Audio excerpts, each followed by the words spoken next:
बहुत साफ-साफ बात की कि इनकी भाषा में कट्टरता है।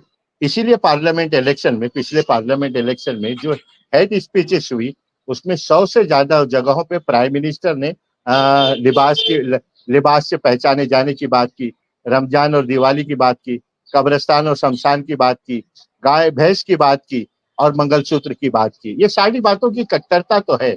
अच्छा वो गाँव कौन-सा है जो उत्तर प्रदेश में जिसमें 200 आवाज़ दिए गए? वो अगर नेट से इंटरनेट से मालूम करके बता दें मुझको, तो थोड़ा मेरी भी जानकारी में आ जाएगा। ठीक है मतलब ये इस तरीके का भेदभाव नहीं हुआ। कुछ जगहों पे मतलब मुसलमानों को भी और हिंदुओं को भी, दलितों को भी वो उसकी सारी स्कीम के तहत फ़ायदा हुआ। लेकिन आप ये देखिए कि महँगाई में, जहाँ पर फ़ायदा लेने की बात है तो सब हिस्सेदार है, लेकिन महँगाई से जो पीड़ित होते हैं, तुअर की दाल ₹200 किलो तो हिंदू के लिए भी वही दाम है, मुसलमानों के लिए भी वही दाम है। सूरज की रोशनी जो पड़ रही है, वो हिंदुओं पे पड़ रही है, मुसलमानों पे भी पड़ रही है। रेल का किराया, वो सबके लिए एक है। इलाज महँगा हो गया, वो सबके लिए एक है। ये सारी चीज़ें तो है। अच्छा, अब मदरसों की बात हो रही है। महाराष्ट्र में 1890 मदरसे हैं, जो ज़ाकिर हुसैन मदरसा मॉडर्नाइज़ स्कीम के तहत आते हैं।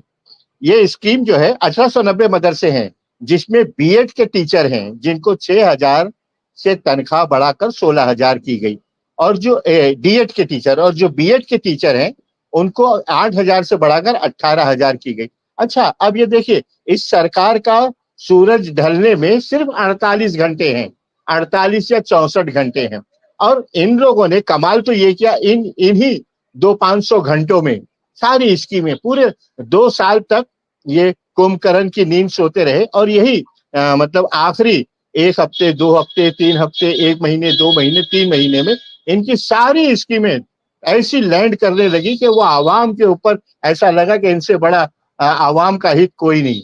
आप एक तरफ तो किसानों को फ़ायदा देने की बात करते हैं और दूसरी तरफ वो खाद के दाम बढ़ जाते हैं।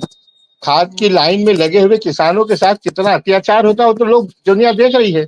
आप महँगाई भी तो देखिए, आप एक तरफ से देते हैं, दूसरी तरफ से उससे ज़्यादा ले लेते हैं। तो ये सारी चीज़ें हो रही हैं।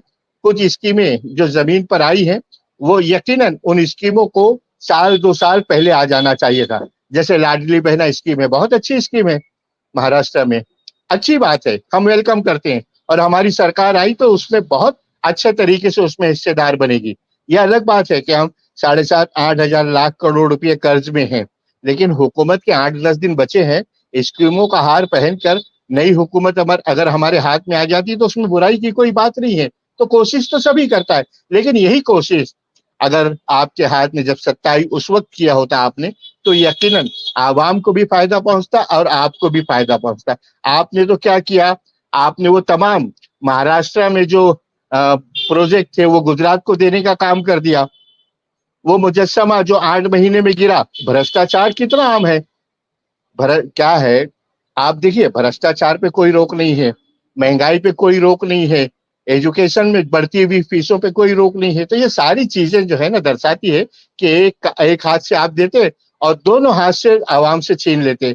अभी आप देखिए स्मार्ट मीटर लगाने की बात की गई। क्या ज़रूरी था स्मार्ट मीटर? स्मार्ट मीटर तो ऐसा हो गया जहाँ पर 1500 बिल आती थी, आज 4,500-5,000 रुपए बिल आ रही है। तो ये क्यों आप अपने धन्ना सेठों को जो फ़ायदा पहुँचाने की स्कीम कर रहे हैं, पूरा-पूरा इलाका आपने धरावी दिया, धरावी के अलावा कई एकड़ ज़मीन और देने की बात कर दी। तो ये जो आप जनता के ऊपर राज करने के लिए जनता की हुकूमत करिए, हमको बहुत अच्छा लग रहा है। देखिए, एक तरफ पूरा सूखा पड़ा हुआ है। सूखा पड़ने के बाद जब 2-4 बूंदें गिर रही हैं ना सरकार की तरफ से, तो आवाम को, जनता को बहुत अच्छा लग रहा है क्योंकि सूखा ही सूखा था।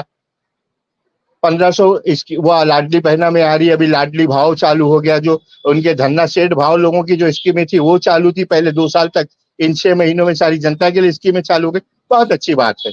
तो जनता जो है बहुत राहत महसूस कर रही है कि साहब आखिरी दिनों में जो आवाम पीड़ित थी, अब वो उस पीड़ा से हटकर 2-4 बूंदें उनके बीच जो गिरने लगी है, वो यकीनन बहुत हमको आनंद आ रहा है कि धूप में डालता हूँ। जी।